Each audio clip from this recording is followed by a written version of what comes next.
Hello everyone, welcome my YouTube channel.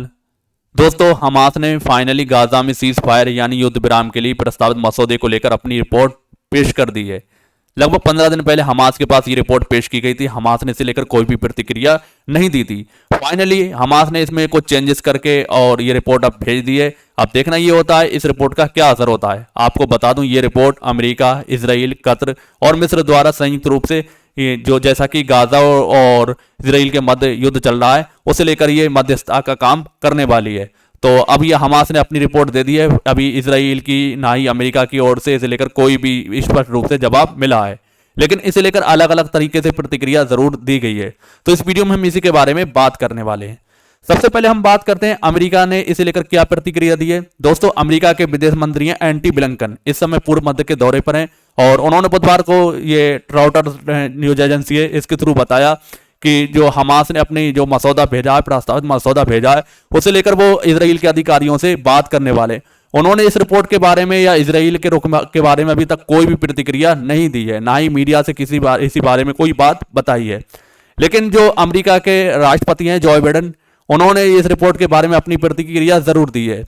तो उन्होंने कहा हमास की मांग उम्मीद से कहीं ज्यादा है, यानी हमास ने जो अपना प्रस्तावित मसौदा रखा है, जो अपना रिपोर्ट में बात की है तो संधि विराम के लिए, तो इन्होंने जो बाइडेन का कहना है कि हमास की मांग उम्मीद से ज्यादा है। और उन्होंने आगे ये कहा कि मुझे नहीं लगता कि इजरायली अधिकारी इस जो हमास ने मांगे रखी हैं उनकी सारी मांगें पूरी करें या सारी मांगें माने। तो अमेरिका की ओर से ये प्रतिक्रिया आई है। फाइनली जो विदेश मंत्री एंटी ब्लिंकन हैं, इन्होंने अभी तक अपनी कोई प्रतिक्रिया नहीं दी है। उनका कहना बस इतना है कि मैं इजराइल अधिकारियों से इस बारे में बात करूंगा, तभी पूरी तरीके से क्लियर कर पाऊंगा कि इसमें हमें क्या करना है। अगर हम बात करें हमास की इसे लेकर मांगे क्या हैं, तो हमास ने जो न्यूज एजेंसी है रॉयटर्स, इसके मुताबिक बताया है कि इनके जो हमास के वरिष्ठ अधिकारी हैं उन्होंने इस अपने मसौदे के बारे में बताया है। उन्होंने सबसे पहली चीज कही है, आपको पॉइंट बाई पॉइंट बता दूं। सबसे पहले बात कही है जो गाजा में पुनर्निर्माण हो, यानी गाजा का, जैसा कि आप सबको पता है इजराइल ने लगातार बमबारी की है, बहुत सारे अटैक किए, तो ज्यादातर बिल्डिंगें उसमें क्या हो गई, ध्वस्त हो गई हैं। तो उनके मसौदे में सबसे पहला पॉइंट ये रखा है जितनी भी चीजें मतलब ढह गई हैं या खस गई हैं, पूरी तरीके से ध्वस्त हो गई हैं, उन्हें क्या हो, उनका पुनर्निर्माण हो। सबसे पहली चीज क्या रखी, पुनर्निर्माण हो।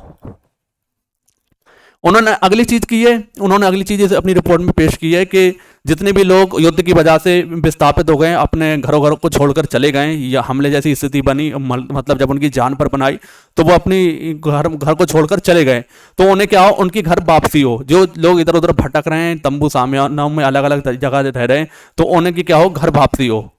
तो घर उनकी वापसी होना चाहिए। इसके अलावा उन्होंने अगली बात कही है युद्ध में घायल लोगों का इलाज के लिए विदेश। जैसा कि आप सबको पता है इजराइल ने लगातार हमले किए हैं, तो इसमें लगभग जो गाजा का स्वास्थ्य मंत्रालय है उसके मुताबिक 64,000 से ज्यादा लोग इसमें क्या हो गए, घायल हो गए। तो इन्होंने हमास ने इसमें अपनी रिपोर्ट में ये रखा है कि जितने भी घायल लोग हैं उनका सही तरीके से इलाज हो, अगर आवश्यकता पड़ने पर उन्हें देश के बाहर यानी विदेश में भी इलाज के लिए भेजा जाए, ना कि कोई रोक टोक की जाए। ये सारी चीज इसमें अपनी रिपोर्ट में पेश की है। अगली चीज क्या कहा है, अगली चीज का कैदियों की अदला बदली हो। जैसा कि आपको पता है युद्ध जब हुआ था तो फिलिस्तीन के बहुत सारे कैदियों को इजराइल द्वारा पकड़ लिया गया। बहुत सारे फिलिस्तीनी कैदी इजराइल की जेलों में बंद हैं। और उसी तरह से 7 अक्टूबर को हमास ने सबसे पहला अटैक किया था, तो जो इजराइल के लोगों को बंधक बना के ले गया था। लेकिन एक बार जो मध्यस्थता यानी कि मेडिटेशन हुआ था तो कुछ कैदियों की अदला बदली हो चुकी थी। लेकिन अब जो बंधक हमास के पास हैं बने हुए इजराइल के, तो उन्हें क्या करना है, उन्हें वापस भेजना है इजराइल, और इजराइल से अपने कैदियों की अदला बदली करना है। हमास का कहना यह है कि हमारे पास जो भी इजरायली बंधक होंगे हम उन्हें छोड़ेंगे, और जितने भी इनके पास हमास के लड़ाके या फिलिस्तीनी लोग हैं क्या करेंगे, उनको भी ये इजराइल वालों को छोड़ना होगा। ये इन्होंने अपनी रिपोर्ट में बात की है। तो ये सारे पॉइंट्स हैं। एक चीज और उन्होंने कही है कि जितने भी गाजा के अंदर इजरायली जो सैनिक मौजूद हैं उन सैनिक को इजराइल को वापस बुलाना होगा, ना कि किसी चीज के लिए रोक टोक करनी होगी। तो ये सारी चीजें उन्होंने अपनी रिपोर्ट में पेश की हैं। अब देखना ये होता है कि इजराइल इसे लेकर अपना क्या रुख बताता है। आगे हम आपको बताएं कतर के जो पीएम शेख मोहम्मद बिन अब्दुल रहमान हैं, तो इन्होंने भी क्या कहा है, इनका कहना है कि जो गाजा में युद्ध हुआ है और उसे देखते हुए हमास का जो रवैया, हमास का जो मसौदा है सकारात्मक है, यानी पूरी तरीके से नरम तरीके से बात की है। तो इन्होंने भी ये शेख अब्दुल रहमान है, इन्होंने ये बात की है क्योंकि इन्होंने भी मध्यस्थता यानी मध्यस्थता कराने में पूरी तरीके से हाथ माना जा रहा है। चार देश मतलब हैं इसमें, एक तो आपका कतर है, मिस्र है, अमेरिका है और इसराइल है। तो ये इस तरीके की रिपोर्ट हमास के सामने प्रस्तुत की है। बात करें गाजा की युद्ध की, तो सबसे पहले जब युद्ध हुआ था तो 7 अक्टूबर को हमास ने इसराइल पर अटैक किया था। तो इसराइल पर अटैक करके लगभग उसके 1500 लोगों को मार दिया था और लगभग 200 से ज़्यादा लोगों को क्या कर रहा था, बंदी बना लिया था, जिसमें से 132 लोग अभी भी बताया जा रहा है कि हमास के कब्जे में। अभी कुछ दिन पहले इसराइल ने इस बात का दावा किया था कि लगभग 32 लोग और मारे जा चुके हैं जो हमारे बंदी बना हुए थे। तो ये बात हुई थी। उसके बाद इसराइल ने लगातार गाजा पर अटैक किया है और वहां के स्वास्थ्य मंत्रालय के मुताबिक लगभग 27,000 से ज्यादा लोग, 27 पॉइंट अभी कल की रिपोर्ट है, 27,500 लोग क्या हुए हैं, मारे जा चुके हैं गाजा के अंदर। और बहुत सारे लोग ज्यादातर विस्थापित हो चुके हैं और जिसमें घायलों की संख्या बताई जा रही, 64,000 से ज्यादा लोग बताए जा रहे हैं घायल हो चुके हैं गाजा के अंदर। बहुत सारे लोग अपने अपने घरों को छोड़कर इधर उधर परेशान हैं। कोई मिस्र की बाउंड्री पर है, कोई लेबनान की बाउंड्री पर है, अलग अलग जगहों पर तंबू डालकर रह रहे हैं। ना ही उन्हें खाने पीने की व्यवस्था मिल रही है और ना ही उन्हें किसी तरीके की कोई सुविधा मिल पा रही है। उसमें भी इसराइल लगातार उस पर हमले कर दे रहा है, जिस वजह से बहुत ज्यादा परेशानी हो जा रही है। अब जैसा कि मैंने आपको बताया था, जितनी भी फिलिस्तीनी शरणार्थी हैं उन्हें UNRWA की ओर से हेल्प मिल रही थी। इसराइल ने उस मदद को भी पूरी तरीके से छीनने की कोशिश की है। कोशिश यही थी कि इसराइल का कहना था कि UNRWA में बहुत सारे लोग जो हमास संगठन में, जो इसके कर्मचारी UNRWA के हमास संगठन में मिले हुए हैं, लेकिन इस बात की जब जांच की थी UN ने तो पाया था कि कुछ लोग संदिग्ध पाए गए थे, तो उन्हें फौरन तत्काल रूप से निकाल दिया था। और अब UNRWA की इसी वजह से फंडिंग भी रोक दी है। जो जितने भी देश हैं, अमेरिका सहित कुछ देशों ने इसकी फंडिंग रोक दी है। तो इस वजह से ये बहुत पूरी तरीके से ये जो संस्था है जो फिलिस्तीनी शरणार्थियों की मदद कर रही थी, तो बहुत ज़्यादा बुरी स्थिति में पहुंच चुकी है। नेक्स्ट हम बात करें, जैसा कि आप सबको पता है, इसराइल के लिए बहुत दुविधा वाली बात आ चुकी है। इसराइल इसमें क्या करे, क्योंकि इसराइल अभी तक जो जैसा कि बयान आ रहा था, इसराइल एक कदम भी पीछे हटने को तैयार नहीं था। इसराइल कह रहा था कि युद्ध चल रहा है, जब तक हम हमास का पूरी तरीके से खात्मा नहीं कर देंगे हम पीछे हटने वाले नहीं है। इसराइल की ओर से आपने ये बयान कहीं ना कहीं सुना होगा, मैंने भी अपनी वीडियो में बताया था कि इसराइल का ये कहना है कि हम हमास संगठन को पूरी तरीके से मिटाना चाह रहे हैं और पूरी तरीके से हम गाजा पर अपने कब्जे में लेना चाह रहे हैं। अब इसराइल क्या करे, बहुत सोच विचार है। इसराइल ने अभी तक फिलहाल तो अभी इस रिपोर्ट को लेकर अपनी कोई भी प्रतिक्रिया नहीं दी है, लेकिन इसराइल का दबाव सबसे ज्यादा कहां से, उसके देश में से ही है। जो इसराइल के प्रधानमंत्री है बेंजामिन नेतन्याहू, उनके लिए करो मरो की स्थिति है, यानी अगर मगर की स्थिति मान सकते हैं, क्योंकि जितने भी लोग इसराइल के बंधक बना हुए हैं हमास के पास, तो उनके घर वाले आए दिन इसराइल के जो प्रधानमंत्री है बेंजामिन नेतन्याहू, इनका घेराव करते रहते हैं और कहते हैं कि जो हमारे परिवार के लोग पकड़े गए हैं उन्हें आप छुड़ाएं, कैसे भी छुड़ाएं, हम नहीं जानते आप क्या कर रहे हैं क्या नहीं कर रहे हैं, आप युद्ध करें कुछ करें, लेकिन हमारे अपने परिवार वालों की जरूरत है, आप हमारे परिवार वालों को छुड़ा कर लाएं। इसे लेकर बहुत बार उनके निवास पर भी धरना हो चुका है। और जैसा कि आपने कुछ दिन पहले सुना होगा, संसद में भी बहुत सारे लोग, इजरायली लोग घुस गए थे और अपने परिवार को छुड़ाने के लिए प्रधानमंत्री से कहा था, घेराव किया था।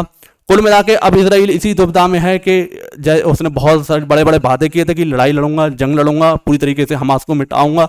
अब जब परिवार का प्रेशर पड़ रहा है उसके देश के अंदर ही, तो वो आगे क्या करे, उसकी अगर मगर की स्थिति है। अब देखना ये होता है हमास की इस रिपोर्ट को लेकर इसराइल के प्रधानमंत्री बेंजामिन नेतन्याहू क्या कहते हैं।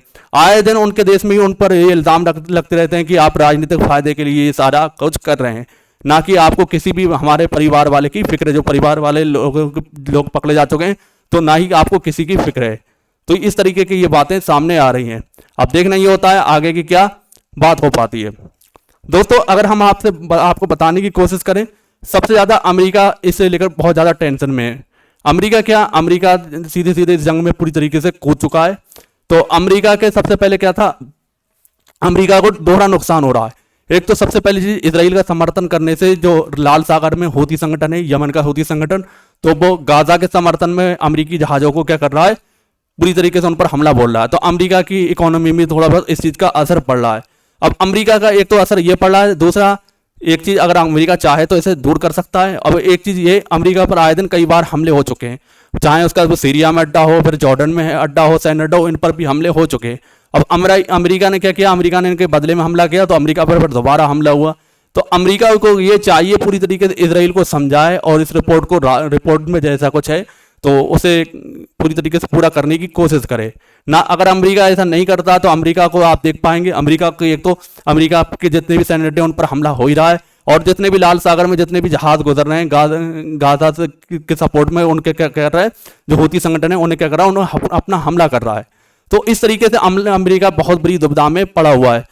इसराइल तो दुविधा में है। इसराइल की प्रधानमंत्री बेंजामिन नेतन्याहू, वैसे तो सब कुछ सही है, लेकिन उनका ये है जो उनके देश के अंदर जो बंधक परिवारों के लोग हैं बार बार वो उनका घेराव करते हैं, बार बार उनके लिए धरना प्रदर्शन करते हैं। लेकिन अमेरिका इसराइल का समर्थन कर रहा है, तो अमेरिका भी पूरी तरीके से फंसा पड़ा है, क्योंकि अमेरिका के सैन्य अड्डों पर लगातार जो गाजा के समर्थन में हमले हो रहे हैं और इसी वजह से उसके लाल सागर में जहाजों को लूटा जा रहा है।